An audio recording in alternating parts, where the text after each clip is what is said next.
Votre invité aujourd'hui dans la grande interview en direct sur Boursorama, c'est Jérémy Rifkin. Hello, bonjour. Merci d'être là avec nous. Aujourd'hui.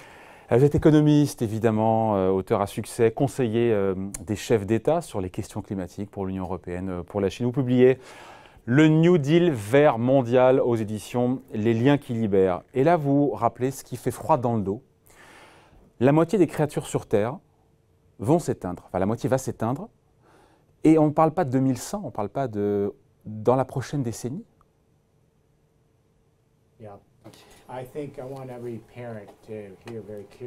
Je veux que tous les parents entendent exactement ce que je vais vous dire, et tous les jeunes aussi en France.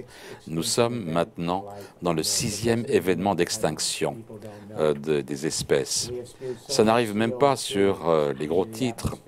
Nous mettons tellement de CO2 dans l'atmosphère en raison des énergies fossiles, que la vie est en péril sur la Terre.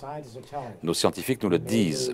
Nous risquons de perdre la moitié des espèces vivantes sur cette Terre dans les 8 décennies à venir. La dernière fois qu'il y a eu une extinction de cette magnitude, c'était il y a 65 millions d'années. Je crois qu'il faut comprendre que c'est un moment extrêmement important, savoir si notre propre espèce va survivre. Il y a cette question, encore une fois, on voit bien, on le sait bien avec le réchauffement de la planète, on va de catastrophe climatique en catastrophe climatique. Mais là, je parle de l'espèce humaine, il y a vraiment pour le coup un risque que l'humanité ne survive pas à l'échelle d'une génération. À l'échelle d'une génération ? Je travaille sur ce sujet depuis 45 ans. Je suis ici pour vous dire et dire aux Français, oui, c'est possible. Il y a une série d'événements climatiques, la Terre se révolte. Il y a énormément de neige en hiver, il y a des inondations au printemps, il y a des feux en été, des tempêtes, des cyclones qui frappent toutes les communautés. Il y a des enfants qui rentrent à la maison et qui disent à leurs parents « Est-ce que je vais survivre? Est-ce que j'aurai des enfants ?» Il faut comprendre que des millions de jeunes sont en train de manifester, ont manifesté en septembre pendant ces manifestations du vendredi. Ils ont peur. Mais ce qui est intéressant, c'est la première révolte globale, mondiale. Mais cette génération-là, des jeunes. Cette génération-là peut être sacrifiée, et peut-être la génération qui sera sacrifiée. Je ne sais pas si ce sera la dernière génération, mais je crois que nous sommes menacés au cours des 2-3 générations à venir. Tout le monde doit savoir, c'est que le changement climatique va empirer. Ça ne va pas s'améliorer. Et il faut se préparer à une forme totale de vie sur Terre. Nos scientifiques nous disent qu'on a 12 ans pour le faire, pour totalement transformer la civilisation. Et sinon, c'est trop tard. Qu'on ne pourra même plus identifier parce qu'il sera tellement différent de ce qu'on a toujours connu. Et la solution, elle est là. Pour vous, on peut construire, Jérémy Rifkin, en quelques années, une société fonctionnant à 100% aux énergies renouvelables. On se dit évidemment, il faut qu'il y ait une volonté politique de faire ça, on pourra en parler. Mais est-ce que ça ne veut pas dire aussi, et c'est le corollaire, qu'on va devoir changer nos modes de vie, on va devoir consommer moins, on va devoir payer plus cher notre énergie? C'est ça qui nous pend au nez aussi? Je vais vous donner quelques bonnes informations. La civilisation de l'énergie fossile est en train de s'effondrer en temps réel. Le coût moyen de l'énergie solaire et éolienne est devenu tellement bon marché que c'est moins cher que toutes les autres sources d'énergie, moins cher que le nucléaire, moins cher que le charbon, le pétrole et maintenant que le gaz naturel. Dans ce qui se produit désormais, c'est que le complexe des énergies fossiles avec lequel on vit depuis les 200 dernières années va passer et devenir des actifs bloqués. Parce que le vent, le soleil sont tellement moins chers que toutes les énergies fossiles ne seront plus extraites. C'est trop cher. Tous les éléoducs, toutes les raffineries, toutes les stations d'extraction de gaz, tous les complexes vont devenir des actifs bloqués. Et la banque Citigroup a estimé qu'il y avait 100 billions de dollars d'actifs bloqués dans l'industrie des énergies fossiles parce que le vent et le soleil sont tellement moins chers. 11 billions de dollars ont été retirés des industries fossiles. C'est une panique. Ils veulent aller vers la nouvelle industrie, la nouvelle révolution industrielle, un futur vert. D'un côté, la civilisation fossile s'écroule et d'un autre côté, il faut mettre en place une nouvelle infrastructure pour une ère post-carbonée. Jérémy Rifkin, évidemment, je ne remets pas en cause ce que vous dites, mais d'entendre que l'énergie solaire, que l'énergie éolienne est plus compétitive que le nucléaire ou le pétrole, ce n'est pas ce qu'on entend dans le discours ambiant. Pour moi, c'est toujours beaucoup moins cher de se chauffer au nucléaire qu'à l'éolien ou au solaire. Non, ça s'est produit cette année. Et c'est une bonne nouvelle. Non, mais c'est un changement complet. It's a total change. C'est un changement total. 11 billions de dollars sortent des investissements d'énergie fossile. Le problème, c'est que ces investissements veulent aller vers cette révolution industrielle avec les réseaux d'énergie renouvelable pour que des centaines de millions de gens puissent produire leur propre énergie solaire et éolienne, le renvoyer vers un Internet de l'énergie à travers les continents, tout comme nous partageons l'information et le divertissement sur l'Internet. Et maintenant, il y a un Internet de la mobilité. Les véhicules électriques ne représentent que 2,5% des véhicules dans le monde. Mais les industries du transport disent que d'ici 2023, ils seront concurrentiels et moins chers que les véhicules à combustion interne. Et en 2028, un quart de tous les véhicules du monde seront des véhicules électriques qui seront mus par l'énergie solaire et éolienne, autonomes. Mais comment ? C'est la pile à hydrogène, c'est quoi? C'est l'hydrogène pour les voitures, Technologie est de moins en moins chère. Les batteries ont diminué de 27%. L'éolien et le solaire, les prix ont baissé. Je vais vous donner un exemple. Volkswagen, grande entreprise, viennent d'annoncer qu'ils vont sortir le dernier modèle à combustion interne en 2026. Ils annoncent qu'ils vont dépenser 80 milliards d'euros, c'est une seule société, pour passer totalement vers les véhicules électriques d'ici 2028. C'est-à-dire un quart des véhicules dans le monde. Mais pour l'instant, la demande ne suit pas, on voit bien, la demande de véhicules électriques aujourd'hui a du mal, c'est balbutiant, c'est en forte croissance, parce qu'il y a les bornes de recharge, il y a l'autonomie, il y a le prix. Volkswagen, ensemble avec Bechtel, mettent en place 35 000 stations de recharge au cours des années à venir à travers toute l'Europe. Donc quand les véhicules électriques vont devenir moins chers et seront propres, les gens vont les acheter. Ça va se produire d'ici 2022-2023. Toutes les industries automobiles le disent. C'est plus de la théorie, c'est basé sur des documents internes de l'année dernière, de l'industrie des énergéticiens, des énergies du transport. Ils font le changement très rapidement. Le problème, c'est qu'ils ne peuvent pas créer l'infrastructure. Ils peuvent juste créer les composants. C'est les gouvernements qui doivent créer les infrastructures pour cette nouvelle transition et cette nouvelle société. On va parler évidemment du rôle des gouvernements, des régions dans le pilotage de cette transition énergétique. Juste sur le pétrole. Donc aujourd'hui, ceux qui mettent de l'argent, des milliards de dollars dans l'industrie pétrolière se trompent complètement. Vous l'avez dit, en 2028, la civilisation fondée sur les énergies fossiles va s'effondrer. C'est-à-dire qu'à partir d'un moment donné, on n'aura plus besoin de pétrole. C'est ça en fait. Mais 2028, comment est-ce qu'on vous datez 2028? Besoin. Il faut savoir quelle est la force du marché. Quand le prix de l'éolien et du solaire diminue, chaque fois que vous mettez $1 dans les énergies fossiles, vous bloquez vos actifs parce que vous ne pourrez jamais les récupérer. Are you sure? On a les preuves. En Allemagne, par exemple, les 4 principaux énergéticiens n'ont pas vu venir ce qui allait se produire.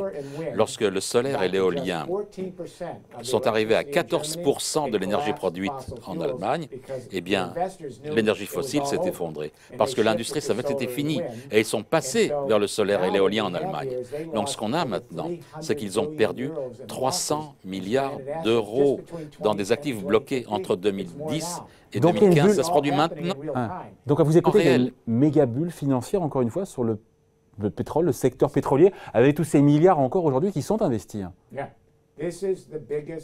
C'est la plus grosse bulle de l'histoire de l'économie. Absolument. Citibank dit que c'est 100 billions de dollars. Les économistes, vous connaissez le journal, le magazine The Economist? Dans le livre, nous avons des études qui viennent de toutes les banques, toutes les industries de l'assurance, tous les fonds à travers le monde. Ce sont des études des 12 derniers mois. Ça se produit en temps réel, mais ce n'est pas rendu public. C'est une bonne nouvelle finalement, parce que ça va nous permettre de passer rapidement avec les gouvernements locaux et les gouvernements régionaux, les pouvoirs locaux et les pouvoirs régionaux doivent mettre en place des infrastructures infrastructures contrôlées par les peuples qui vont quitter en fait les énergies fossiles et investir dans cette infrastructure de la troisième révolution industrielle. Ça fait des millions d'emplois, beaucoup de nouvelles entreprises. Il n'y a pas d'excuse pour ne pas y passer. Maintenant, mais vous êtes américain, Jeremy Rifkin, il n'y a pas d'excuse pour le gouvernement américain, pour Donald Trump, qui on l'a compris, son administration, elle freine des 4 fers, sauf que eux, contrairement à la Chine ou aux Européens, aujourd'hui les premiers producteurs de pétrole dans le monde, vous le savez, c'est vous, ce sont les Américains. C'est quoi? C'est les lobbies pétroliers qui sont trop puissants aux États-Unis et qui empêchent... Les États-Unis sont les premiers producteurs d'énergie fossile, le Canada numéro 4. Ce que vous ne savez pas, c'est que la plus grande partie des infrastructures dans mon pays sont contrôlées par les États, pas par les États-Unis. Chaque région doit être responsable de son infrastructure. 29 de mes 50 États se mettent en place avec des portefeuilles d'énergie renouvelable. Ils y vont. C'est 29 États qui se rapprochent de ce que l'Union européenne fait déjà depuis un certain temps. Il y a des possibilités. Je crois que la clé sera la jeune génération qui est en ce moment en train de manifester dans les rues. Il faut comprendre ce qui se passe.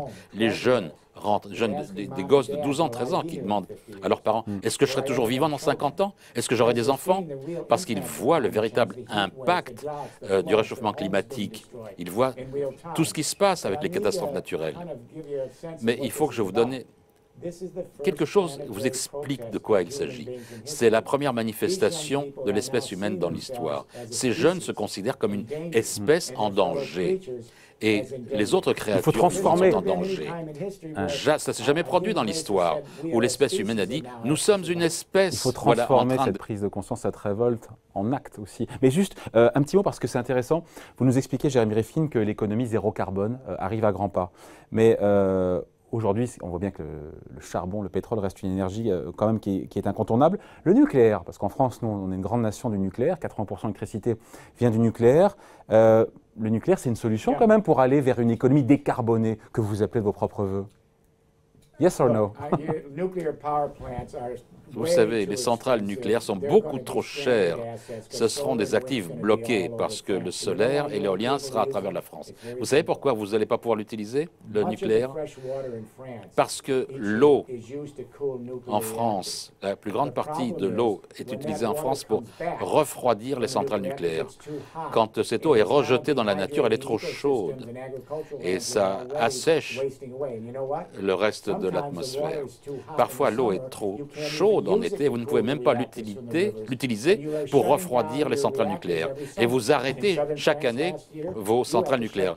L'été dernier, vous avez dû arrêter vos réacteurs nucléaires parce que l'eau était beaucoup trop chaude dans les rivières pour pouvoir être utilisée pour refroidir les réacteurs. Vous ne pourrez même plus utiliser ces réacteurs nucléaires. Ça a déjà commencé chaque été et ça va empirer. Donc alors, comment ça va s'améliorer? L'eau sera de plus en plus chaude en raison du changement climatique et chaque été, vous aurez de plus en plus de défis à relever avec les réacteurs nucléaires que vous ne pourrez plus utiliser. Donc si vous deviez, Jeremy Rifkin, conseiller notre président Emmanuel Macron, vous lui diriez de sortir du nucléaire et de tout miser sur le renouvelable. Mais là, certains vous diraient, mais on va se chauffer à la bougie avec vous. Hein. Ce que je dirais, mais non, c'est absurde. Ce que je vais dire, c'est que les centrales nucléaires qui existent, quand leur cycle de vie sera terminé, il faudra en sortir. L'Allemagne l'a fait, parce que ce sont des technologies du XXe siècle qui sont trop chères, qui ne peuvent plus être utilisées parce qu'il n'y a pas suffisamment d'eau fraîche pour cela. Il est temps de faire cette transition économique vers le solaire et l'éolien. Quand les coûts fixes de l'éolien et du solaire plonge. Vous savez quel est le coût marginal de l'éolien et du soleil? Écoutez, le soleil ne vous envoie pas de facture. Le vent ne vous envoie jamais de facture à la fin du mois. C'est gratuit. Pourquoi est-ce que vous allez rester avec des anciennes technologies, uranium, charbon, pétrole et le gaz? Ça coûte cher, ça n'a aucun sens. C'est une réflexion du XXe siècle. Ce qui a changé, ça ne va pas avec le XXIe siècle. C'est ce coût de production, encore une fois, d'électricité solaire et éolien qui est plus bas que via du gaz ou via du nucléaire. Et on l'apprend dans ce livre. C'est ça le changement de paradigme. C'est un extraordinaire changement. Je vais vous parler d'un autre changement. Ce qui va se produire ici dans le transport, et ça vient de l'industrie du transport.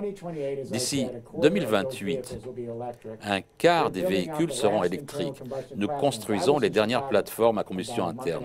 J'étais à Chicago il y a un mois. Il y avait toutes ces industries.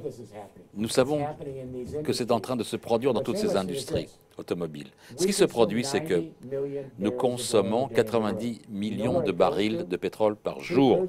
Où est-ce que ça va? Les 2/3 vont vers le transport. D'ici 2028, on va voir tellement de voitures électriques mues par le solaire et l'éolien, on n'aura plus besoin du pétrole. Ça sera bloqué. Ça veut dire que des billions de dollars seront transformés en actifs bloqués. Et les investisseurs tentent d'en sortir aujourd'hui pour qu'ils ne soient pas bloqués à l'avenir. On a besoin que ces milliards de dollars qui sortent des énergies fossiles, qu'elles soient investies avec des obligations vertes pour faire l'infrastructure de la troisième révolution industrielle qui est verte, renouvelable, propre et durable, parce que l'infrastructure est là, il faut pouvoir la mettre en place. Avec un financement de cette transition énergétique qui va se chiffrer évidemment en dizaines, centaines, milliers de milliards de dollars, qui va financer? Jérémy Rivlin, qui finance? Il suffit la sortir les fonds de pension, c'est quoi? C'est les marchés, ce sont les États via les green bonds que vous évoquez à l'instant, ou tout ça réuni? Ce que je dis, c'est que l'argent qui sort, les investissements et les billions de dollars, 11 billions de dollars qui sortent des énergies fossiles parce qu'ils ne veulent pas être en actifs bloqués et perdre leur investissement. Les fonds de pension, par exemple, c'est-à-dire des centaines de millions de travailleurs à travers le monde.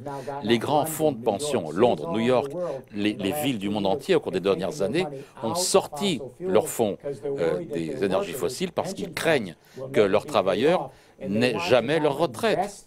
Et ils veulent investir cet argent dans les régions, à travers la France, à travers l'Europe, et pour qu'on puisse mettre en place cette infrastructure intelligente de la troisième révolution industrielle, mettre en place tous les emplois. Il n'y a pas besoin de plus d'impôts. Il y a suffisamment d'argent investi à investir. Ce dont on a besoin, c'est que les régions mettent en place l'infrastructure et que le gouvernement national en France mette en place des codes, des règlements, des standards et des incitations. C'est ça qu'on attend de la part, encore une fois, des États. Ce n'est pas de financement. Le marché sera suffisant. Les capitaux privés seront suffisants pour... Le marché nous dit que l'ancienne infrastructure du XXe siècle, de la deuxième révolution industrielle, s'effondre, basée sur l'énergie fossile. C'est ce que le marché nous dit. C'est là l'occasion. Mais l'infrastructure doit être créée par les gouvernements régionaux, locaux. Et les infrastructures doivent être contrôlées par les gouvernements. Parce que ça, c'est du bien public. Dans ce cas, l'énergie, le transport et tout cela doit être mis en place par les gouvernements pour que ça fonctionne. Le privé doit aider à construire l'infrastructure, ça a un rôle. Mais si les régions ne le déploient pas, tout l'argent qui sort des énergies fossiles ne servira à rien. Le pilotage se fait par les régions pour vous? Donc c'est quelque chose qui est décentralisé? Centralized. Oui, exactement. Ça fait 6 ans que mon groupe travaille avec les Hauts-de-France, qui était la plus ancienne région industrielle de France. Nous avons des assemblées collégiales de milliers de personnes qui ont commencé à mettre en place cette infrastructure. Ce n'est pas encore au niveau, mais ils ont créé 1200 projets. Des milliers de personnes sont employées désormais. On arrive au point où on peut commencer à dire, voilà, on peut monter en puissance dans la plus ancienne région industrielle de France, dans l'année qui vient. Parce que toute la région a mis en place ce plan de 6 ans. C'est une réussite. Mais même eux doivent aller plus vite. Ils ne l'ont pas encore fait, mais ils sont sur le point de le faire. Et c'est la région la plus industrielle. Et donc ça veut dire que la volonté politique, elle est essentielle. Et d'ailleurs, en France, comment vous jugez la politique qui est menée par le gouvernement, justement, dans cette transition énergétique? Il y a beaucoup de mots dans les actes. Comment vous jugez ça? Thomas Paine, le grand révolutionnaire américain, qui est venu ici aider la Révolution française, a dit une fois « Chaque génération doit être libre de refaire le monde à neuf et ne pas être emprisonnée par des rôles qui n'existent plus. » Tous ces jeunes qui manifestent dans les rues en France et ailleurs et qui se mettent en grève et qui disent, qui appellent à un New Deal vert, doivent continuer la pression. Les jeunes d'aujourd'hui, les 20 ans, ils doivent revenir vers leur municipalité, faire partie des municipalités, aller dans les écoles, dans les facs, créer des coopératives intelligentes qui font que ça va se produire. On ne peut pas simplement manifester et penser que le gouvernement central va le faire. Et vous savez, je ne sais pas si vous avez déjà vécu un problème climatique majeur. Aucun gouvernement ne peut le faire. Eh bien, c'est la société civile, les étudiants, les ONG, les familles, les municipalités, tout le monde doit être au coude à coude pour lutter contre cela. Mais nous allons avoir des problèmes climatiques année après année. Il faut que tout le monde soit engagé à 100%, quand on le fait dans les Hauts-de-France, pour pouvoir absolument assurer la communauté et protéger la biosphère. C'est la nouvelle réalité. Ça ne sera plus comme c'était précédemment, ça ne le sera plus jamais. Mais il faut s'assurer que le genre humain va continuer, refleurir, être durable et que nous serons là dans des années et des milliers d'années. Vous êtes pessimiste dans votre fort intérieur. On veut être optimiste quand on lit ça, mais quand on voit dans la lenteur, encore une fois, de l'avancement, de cette transition, on est aussi en droit d'avoir peur. Quand on voit ce que disent les experts en termes de hausse de température, on voit que tout ça s'accélère. Je suis relativement optimiste. La raison pour laquelle je suis seulement relativement optimiste, c'est que la technologie, elle est là. On n'a plus besoin de recherche-développement. Le marché dit le solaire et l'éolien sont moins chers et le transport sera encore moins cher en 2023 grâce au solaire et à l'éolien. Je suis légèrement optimiste parce que les jeunes reconnaissent qu'ils sont un genre humain et ils se mettent ensemble à travers le monde en tant que genre humain. Et je suis légèrement optimiste parce que nous sommes les créatures les plus sociables sur Terre. Une fois qu'on a ce récit, on peut aller de l'avant rapidement. La première révolution industrielle a été faite au 19e siècle dans mon pays en 30 ans. La deuxième révolution industrielle, la première infrastructure a été mise en place en 20 ans. On peut le faire aussi. Je ne veux pas que les gens en France me disent « ça ne peut pas être fait », qu'on me dise « c'est trop tard ». Non, c'est une pensée passée. On n'aura jamais comme c'était précédemment. Mais on a l'occasion maintenant de mettre en place cette troisième infrastructure pour la troisième révolution industrielle. En 10 ans, on peut avoir les bases, encore 8 ans, on peut avoir une infrastructure mature et on peut quitter totalement les énergies fossiles. Ça peut être fait. Les gens lèvent les bras et disent non, non, c'est fini, il n'y a plus rien à faire. Ça peut être fait. Ça peut être fait notamment en lisant le dernier livre de Jérémy Rifkin, le New Deal vert mondial aux éditions Les Liens qui libèrent. Merci d'avoir été avec nous, Jérémy Rifkin, lors de cette tournée française pour la promotion de votre dernier livre. Merci d'avoir été avec nous en direct sur Boursorama. Thank you. Merci.